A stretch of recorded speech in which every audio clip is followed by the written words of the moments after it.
Salut toi et bienvenue dans cette nouvelle vidéo. Aujourd'hui on se retrouve pour un petit Reddit. Reddit c'est quoi? C'est un site où les gens se retrouvent pour se confesser. Là pour le coup dans la catégorie questions et réponses / histoire et confession, il n'y a pratiquement que des anglais. Donc du coup c'est des confessions anglaises traduites en français. Donc je sais pas si ce sera toujours correct. J'en ai sélectionné 5 et on va les faire aujourd'hui. On va réagir à ça. Je te propose sans tarder du coup de commencer avec la première.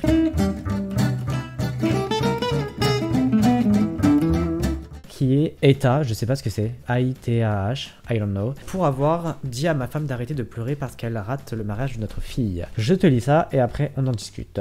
Comme le titre l'indique, ma femme de 53 ans et moi 55 avons 3 enfants. Brett, Amy, Lynn. Désolé, je suis malade donc si je parle du nez, c'est normal. Maintenant, laissez-moi vous dire que j'aime tous mes enfants, à leur manière, mais aucun enfant ne m'a jamais autant donné de mots à la tête que Lynn. C'est notre enfant sauvage. Elle a obtenu un diplôme universitaire à 16 ans, a commencé à travailler et à économiser, a déménagé en Louisiane à ses 18 ans, parce que du coup on est aux États-Unis là, on n'est pas en France, a obtenu d'autres diplômes universitaires et mène une vie assez agréable. Je suis fier d'elle, bien sûr, mais elle a toujours été notre petite fille farouche, indépendante, argumentative et intelligente. C'est aussi la plus sociable. Elle est couverte de tatouages, de piercings et a toujours de cheveux originaux. Je suis fier d'elle, je l'aime, mais elle a toujours été notre enfant non traditionnel. Quand même, il insiste beaucoup sur le fait qu'elle est pas traditionnelle, genre...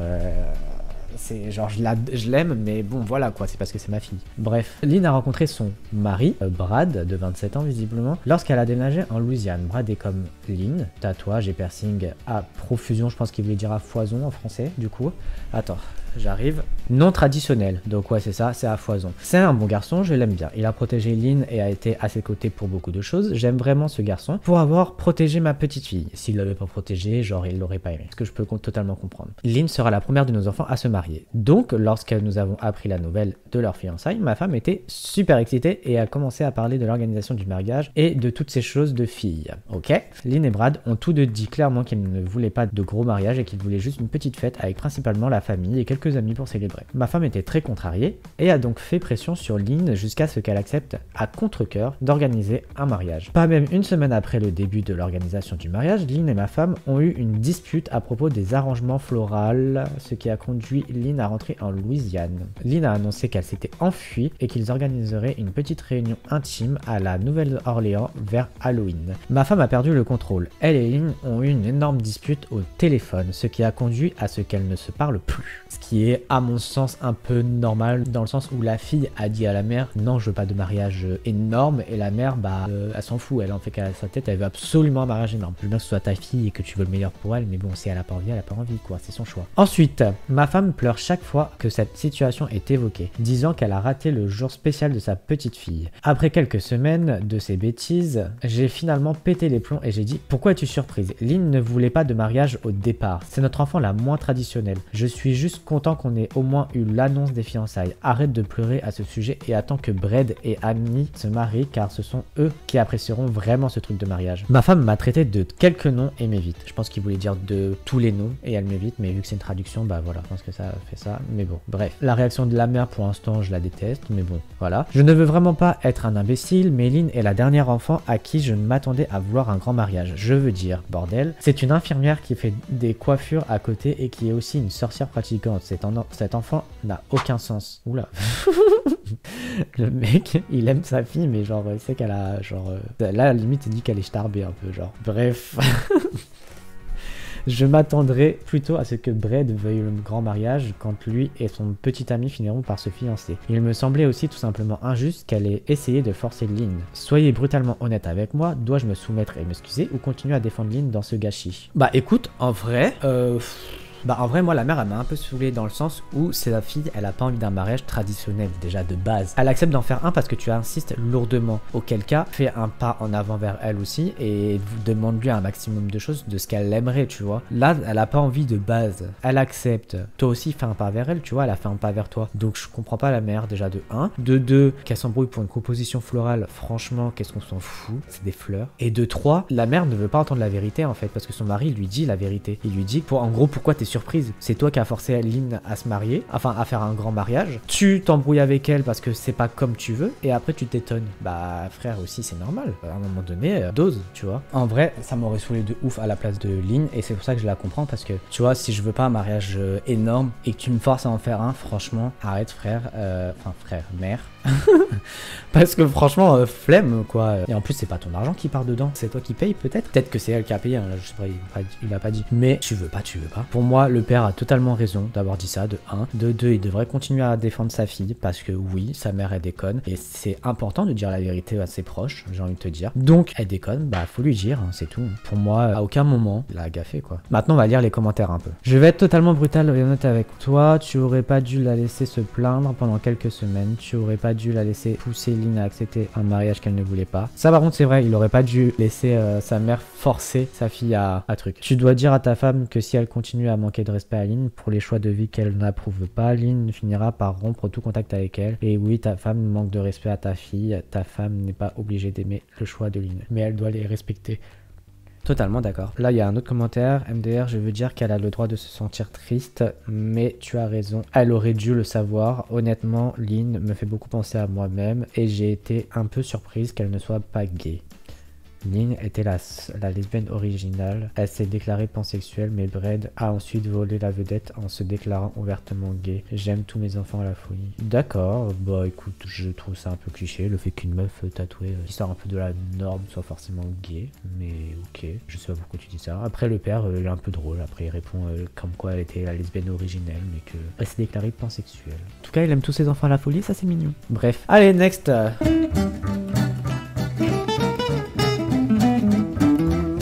Suis-je un connard pour divorcer de ma femme parce qu'elle refuse de fixer des limites avec sa famille toxique? Génial. Allez, commençons. Ma femme vient d'une famille très unie, mais malheureusement, ils sont incroyablement toxiques. Ses parents s'immiscent constamment dans nos vies, critiquant tout de nos décisions financières et à la fois de nous gérant notre foyer. Ils vont même jusqu'à se présenter sans prévenir, s'attendent à être accueillis à chaque fois. J'ai essayé d'établir des limites à maintes reprises, mais ma femme refuse de les faire respecter. Chaque fois que j'en parle, elle se met sur la défensive, disant que la famille est tout et qu'elle ne peut pas créer de tension. Mais la tension est déjà là et elle est en train de tuer notre mariage. Je ne supporte plus l'intrusion constante et ça en est arrivé au point où je me redoute de passer du temps avec sa famille. Après des années à essayer de faire fonctionner les choses, je lui ai dit que je voulais divorcer. Je ne peux plus vivre comme ça, ayant l'impression que sa famille a plus d'influence sur notre relation que moi. Je lui ai demandé de donner la priorité à notre mariage, mais elle semble jamais le faire. Elle est dévastée et insiste sur le fait que je suis déraisonnable. Mais j'ai l'impression d'avoir tout fait pour que ça marche. Je veux une vie où mon mariage passe en premier et je ne vois pas ça arriver tant que sa famille reste dans une force si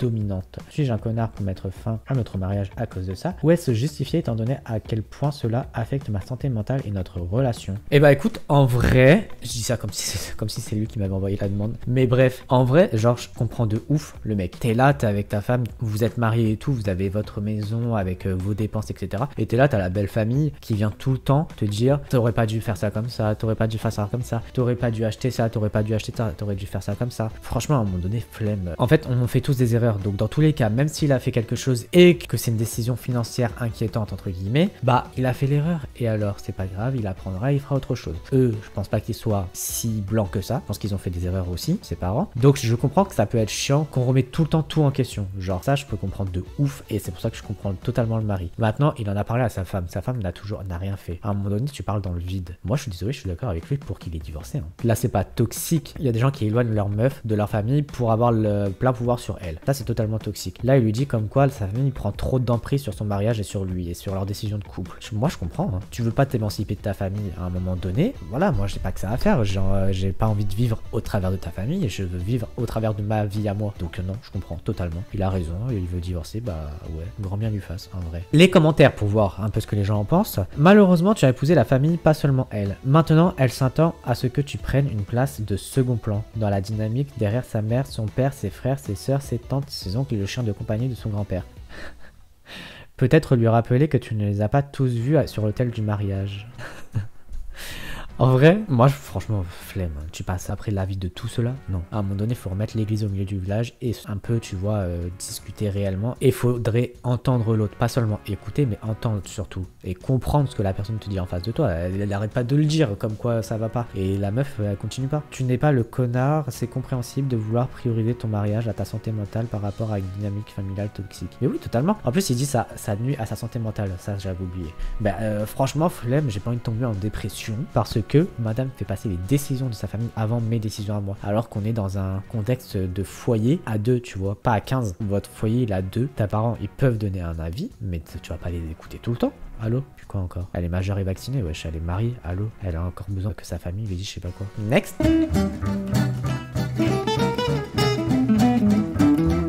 J'ai laissé ma grand-mère sans internet pendant 4 mois. Alors je sais pas pourquoi, mais celui-là je pense qu'il va me faire rire. Donc, pour un peu de contexte sur la raison pour laquelle je sentais que je voulais me venger, ma grand-mère du côté de mon père est tout simplement une personne horrible. Je vais énumérer... vu que je suis enrhumé en plus c'est encore pire, je vais énumérer les raisons ici pour expliquer pourquoi. N'hésitez pas à passer directement au paragraphe intitulé Petite vengeance pour éviter de trop lire sur une femme que vous n'aimez pas connaître. Est-ce que je vous... Vas-y, je vais lire. Ah non, c'est long.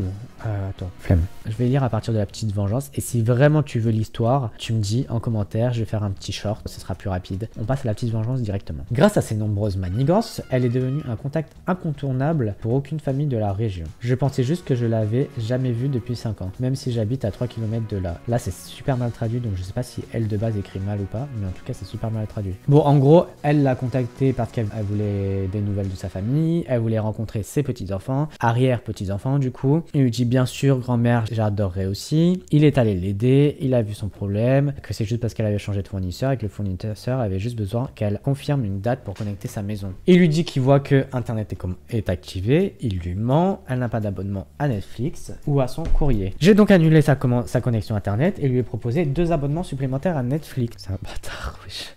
Il fait payer 2 choses, wesh. Il devrait être là pour installer ton internet dans 2 semaines. 2 semaines plus tard, j'ai reçu un appel téléphonique d'elle. Mon internet ne fonctionne toujours pas, alors je viens lui montrer que mon téléphone fonctionne chez elle. Entre parenthèses, car j'utilise mes propres données. Oh, voici le problème. Vous n'êtes pas inscrit à l'abonnement maximum. Dans notre région, nous avons besoin d'une connexion max pour connecter d'autres appareils qu'un téléphone. Et c'est comme ça que j'ai fait inscrire à HBO Max. Okay. Et j'étais sûr de me souvenir des informations de connexion pour pouvoir sans su, en gros prendre la connexion lui aussi. Cela devrait être disponible dans 1 mois. Ok. 1 mois plus tard, je reçois un autre appel concernant son internet qui ne fonctionne pas. Oups, j'ai mis mon adresse par erreur. Maintenant...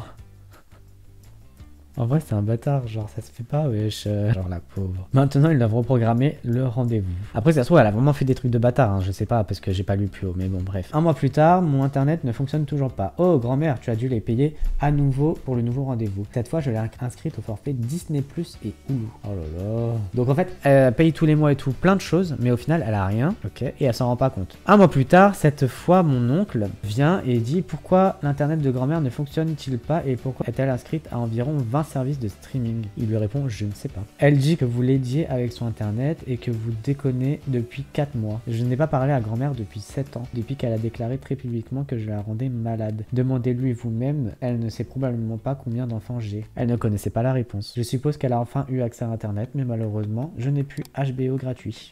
C'est vraiment un bâtard. La dernière fois, j'ai entendu dire qu'elle subissait également un test de dépistage de la maladie d'Alzheimer. Oh non, ça c'est pas bien. Il semblerait qu'elle oublie des choses et invente des visites imaginaires avec des personnes de son passé. Oncle a également retiré toutes ses cartes de crédit et de débit afin qu'elle ne puisse pas renouveler ses abonnements. Non, en vrai, ça se fait pas de ouf. Genre, en vrai, je sais pas ce qu'elle a fait. Genre, elle est vieille. Même si elle a fait des choses dans son passé, bon, maintenant, elle est vieille, quoi. Je sais pas, c'est pas bien. Elle a payé 20 abonnements, ouais, je t'imagine. 20, il a dit. 20 services de streaming. Et que ça fait 4 mois qu'il la tourne en rond. Et lui, il dit, bon, bah, dommage, j'ai plus HBO gratuit. Non, mais... C'est abusé, wesh. Alors lui, pour le coup, la vengeance, il l'a fait, hein, mais faut doser, faut doser. Après, c'est pas une vengeance de ouf non plus, mais bon, c'est une mamie. Je sais pas, c'est les anciens. Allez, on va lire les commentaires maintenant. Magnifique. Ils aiment ce qu'ils disent. Hein. Applaudissements lentement, mon ami. 4 mois de service gratuit de sa part, c'est un bon début. Êtes-vous le fils de Tony Soprano? Je sais pas c'est qui. Un autre mec qui répond bravo. Un autre mec qui dit vous aurez probablement toujours tous vos abonnements si vous lui avez installé internet après 1 mois de panne. En mode il lui installe internet et après il continue les abonnements. Cela me procure un immense plaisir. Premièrement, bon travail. Deuxièmement, lorsque les gens ont besoin d'une définition de gaslighting, je sais pas ce que c'est, je les dirige vers ce fil magistral. C'est la première fois que j'entends parler de quelqu'un qui a subi un gaslighting et qui le méritait à 100%. Mais attends, mais elle était si mauvaise que ça, la grand-mère, ou quoi? Attends, finalement, je vais pas faire de short, je vais le lire maintenant. Tout d'abord, mon père a économisé pour acheter une belle voiture pour le cadeau d'anniversaire de ma mère. Il s'agissait d'une nouvelle voiture offerte par le lot. Cette première voiture qui n'avait pas plus de 10 ans au moment de l'achat. Mon père a économisé un quart de la valeur de la voiture et l'a utilisée comme comme acompte, mais a confié le prêt à grand-mère en raison de son meilleur crédit. Il avait évidemment la permission de le faire, mais comme le prêt était au nom de grand-mère, la voiture l'était aussi. Elle a dit que mon père pouvait la conduire, mais qu'elle le signalerait volée si jamais maman était surprise au volant de son propre cadeau d'anniversaire. Une autre fois, mes parents essayaient d'acheter une maison. Grand-mère m'a proposé de payer pour la maison entière. Il suffit de signer ici. Le contrat qu'elle leur a remis n'était pas un acte de propriété, mais un contrat de location. Elle voulait un loyer 3 fois supérieur à la valeur marchande et a spécifiquement déclaré que tous les invités devraient être approuvés par grand-mère avant la visite. De plus, j'ai nommé ma sœur de 15 ans comme locataire et visiteur indésirable. Mes parents n'ont pas signé, mais ont noté la tentative. Des années plus tard, mes arrière-grands-parents avaient tous deux besoin d'aide et offrait un logement gratuit à mes parents, en échange de soins principalement de courses et d'aide pour se coucher. L'arrière-grand-mère a duré le plus longtemps, mais elle a stipulé dans son testament que grand-mère obtiendrait la maison, mais seulement après que mes parents aient économisé suffisamment pour acheter la leur. Grand-mère a laissé un avis d'expulsion sur le porte que mes parents ont pu trouver en revenant des funérailles de sa propre mère, déclarant qu'avec tout le loyer gratuit qu'elle avait reçu, ils avaient assez d'argent pour déménager. J'ai reçu une lettre par la poste après m'être fiancé à ma femme actuelle. Il disait que je devais plus contacter ma grand-mère parce que le choix que j'avais fait d'un conjoint la rendait malade. Elle cite la religion comme raison. Bizarre, ma femme et moi étions tous les deux chrétiens, non pratiquants, avant que de nous rencontrer. Mes parents sont agnostiques, je sais pas ce que c'est. Et grand-mère avait changé de religion 7 fois depuis que j'ai été en âge de compter. Elle était parfois bouddhiste ou simplement spirituelle, mais espérait surtout entre différentes religions, confession chrétienne. Et il y a bien plus, mais trop lourd pour une petite vengeance. Ok, d'accord. Alors, commence. Bon, c'est vrai qu'elle a vachement abusé. L'histoire avec les parents, l'histoire avec lui, l'histoire avec le fait que elle vire ses enfants de la maison de sa grand-mère, enfin de sa mère à elle. C'est vrai qu'elle a vachement déconné, ça je suis d'accord. Mais est-ce que ça excuse le fait de faire passer sa grand-mère pour une folle et pour quelqu'un qui commence à avoir l'Alzheimer? Je suis pas sûr. Parce que l'Alzheimer, quand même, c'est une maladie grave, tu vois. Et là, elle doit faire des tests et tout. Bon, logiquement, si elle l'a pas, bah au final, les tests, bah ils vont servir à rien et ils vont dire qu'elle l'a pas. Ok, je pense. Ça se trouve, elle l'a et donc du coup, bah entre guillemets, il lui rend service. Mais je sais pas. Après, en vrai, c'est une petite vengeance. Ok, ouais. Est-ce qu'il est si mauvais que ça? Moi, je ne pense pas qu'il soit mauvais. Je pense juste qu'il a voulu se venger de manière assez longue. Et que surtout, la pauvre, elle doit faire maintenant des tests d'Alzheimer. En vrai, moi, c'est juste ça. Après, elle était vieille et tout. Je sais pas. Moi, j'ai du mal avec les vieux, en fait. Vraiment, j'ai du mal avec les vieux. Donc, je sais pas. I don't know, j'avoue que... Ouais. Je sais pas. Next!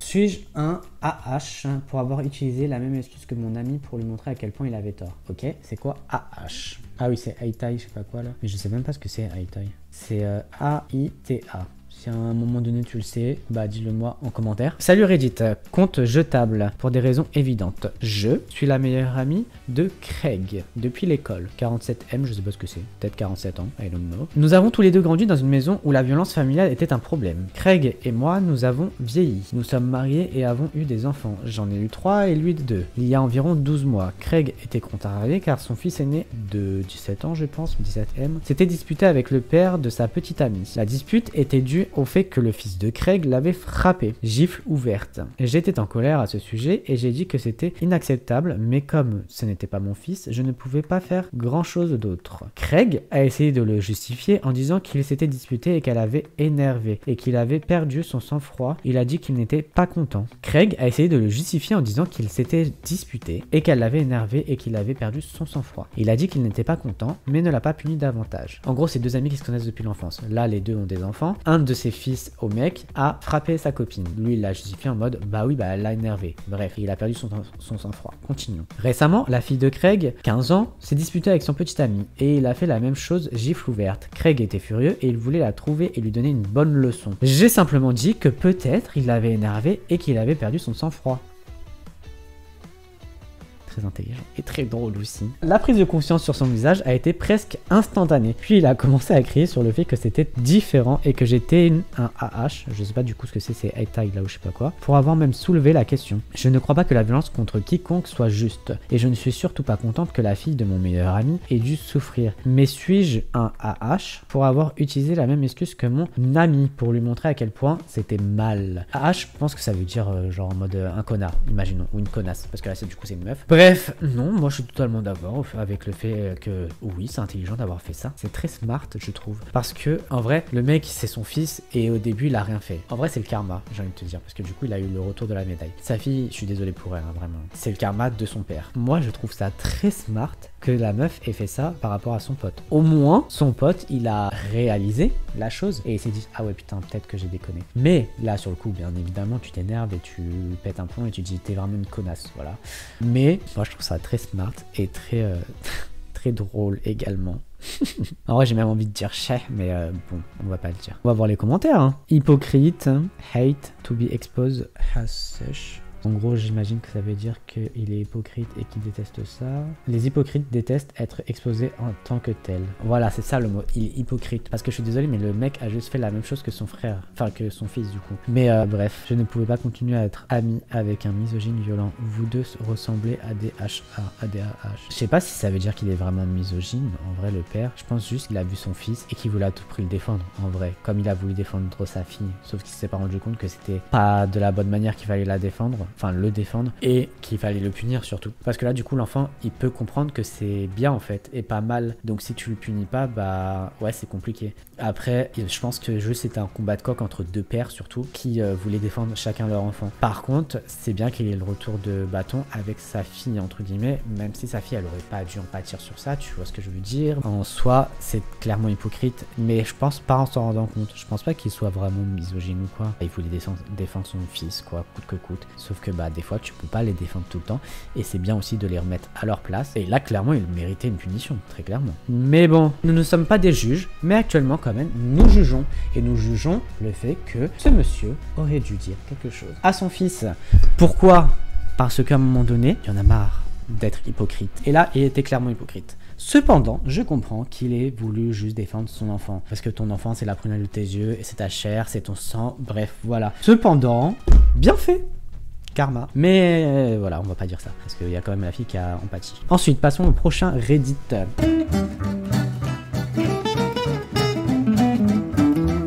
Une employée Ikea me demande si je travaille ici. N'accepte pas un non comme réponse. Comment ça t'acceptes pas un non? Alors, je venais de terminer un an de rénovation sur une maison à 2 familles. Ok, et je faisais un peu de déménagement à petit budget chez Ikea, ce que j'aime beaucoup. C'était l'hiver, donc je portais un jean, des bottes de travail et une épaisse veste en flanelle. Je sais pas ce que c'est le flanelle. Je flânais dans la section des tapis. D'accord, bah il flanelle, nous flânons, nous flaménez, bref. Je sais pas ce que je raconte là. Bref, je flânais dans la section des tapis en regardant des tapis et autre chose. Je suppose que oui, en effet, tu regardais des tapis vu que tu étais dans la section tapis. Bref, une dame s'approche de moi. Travaillez-vous ici? Non, désolé. Elle lève un sourcil et s'en va. Totalement pardonnable. D'accord. Ensuite, elle continue à me regarder pendant que je fais mes courses avec mon caddie comme un client normal. Elle prend son courage à deux mains et revient vers moi. Excusez-moi. Mais vous êtes sûr de ne pas travailler ici? Maintenant, soit elle me prend pour une idiote qui a oublié où elle travaille, soit pour une menteuse qui travaille effectivement ici et qui ne veut tout simplement pas l'aider. Je mets la main sur les hanches et la regarde sévèrement de haut en bas et dit: qu'est-ce qui vous fait penser que je travaille ici? La dame répond: eh bien, vous avez votre bonnet, un bonnet d'hiver en tricot, roulé dans votre poche arrière comme le ferait un employé. Alors la logique est illogique, mais bon, passons. La fille répond: madame, tous ceux qui travaillent ici portent un t-shirt jaune fluo qui dit Hage, le mot suédois pour dire bonjour. Je ne le porte pas parce que je ne travaille pas ici. Allez demander à l'un d'entre eux, je suis sûr qu'ils vous aideront. Si elle avait juste voulu de l'aide pour soulever quelque chose, elle aurait pu demander et je l'aurais aidé. Mais qu'est-ce que ces gens? Écoute ma belle, je pense juste qu'elle voulait te faire chier et que à un moment donné, un employé se remarque. Là, un employé a le t-shirt tout le temps de la marque en question. Donc, si tu n'as pas le t-shirt de la marque en question, c'est que tu ne travailles pas ici. Donc la dame, elle le savait très bien et voulait juste t'embêter. Ou alors voulait te demander de l'aide pour porter quelque chose, en effet. Auquel cas, elle aurait pu demander tout simplement de l'aide. Sauf qu'elle ne l'a pas fait. Donc, il est légitime que tu lui aies répondu comme ça. Maintenant, bah tant pis pour elle, hein, j'ai envie de te dire. Moi, je pense sincèrement que là on est sur un acte coupable qui veut nuire à la santé d'autrui. Donc nous pouvons dire qu'elle est condamnée à 50 pompes. Voilà, on va lire les commentaires. J'ai une petite sacoche à la ceinture où je garde mon téléphone, etc. Mais sinon, je m'habille comme une personne normale. Un type s'approche de moi alors que je choisis entre un clam ou un... Ok, ça c'est le nom de meuble Ikea. Et me demande si je travaille ici. Le regarde d'incrédulité, stupéfait que je lui ai lancé pendant 5-10 secondes a répondu à sa question. Et il bredouille, mais vous avez un sac banane. Je me souviens pas ce que j'ai dit, mais il est parti. D'accord. Mais les gens, vraiment, des fois, je me pose des questions s'ils sont intelligents ou pas. Parce qu'à un moment donné, c'est pas parce que la personne elle a un sac banane que tu vas travailler ici. Allô, wesh. En plus, c'était à la mode d'avoir les sacs bananes. Donc, je sais pas c'était à quelle époque là, mais voilà quoi. À un moment donné, il faut s'agirait de se poser des questions et de se remettre en question. Voilà, tout simplement. Bref, vous avez raison madame, je travaille bien ici, j'ai juste négligé de porter ma chemise de travail, comme je suis paresseuse. Allons trouver mon manager pour qu'il puisse me réprimander devant vous. Ensuite, quel autre commentaire? Je l'aurais probablement dirigé vers le labyrinthe de la salle d'exposition principale où elle serait encore en train de chercher sa sortie. J'avoue, pas bête. Bref, next. On a fait 5 là déjà? Ah ouais? Allez, on se fait une petite dernière juste pour le plaisir. Je sais pas combien de temps ça fait que ça je tourne. Attends, je vais voir ça. Ah non, on va s'arrêter là. Désolé, mais ça fait 1 heure. Donc du coup, je vais avoir 3 heures de montage, voire 4 heures. Donc, on va s'arrêter ici. D'accord? J'ai fait les 5.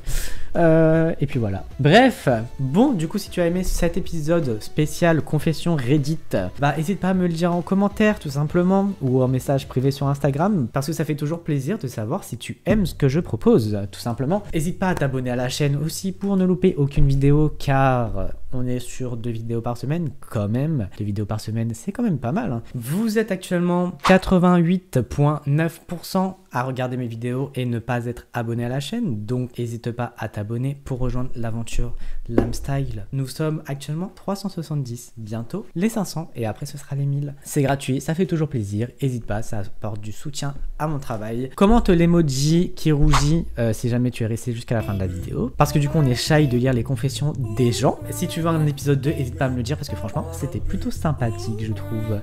N'hésite pas à laisser un petit pouce en l'air également, c'est toujours gratuit hein, évidemment. Et je te dis à dimanche pour une nouvelle vidéo, cette fois-ci avec mes amis pour tester des produits marocains. Voilà, sur ce, je te dis la bise. Bisous.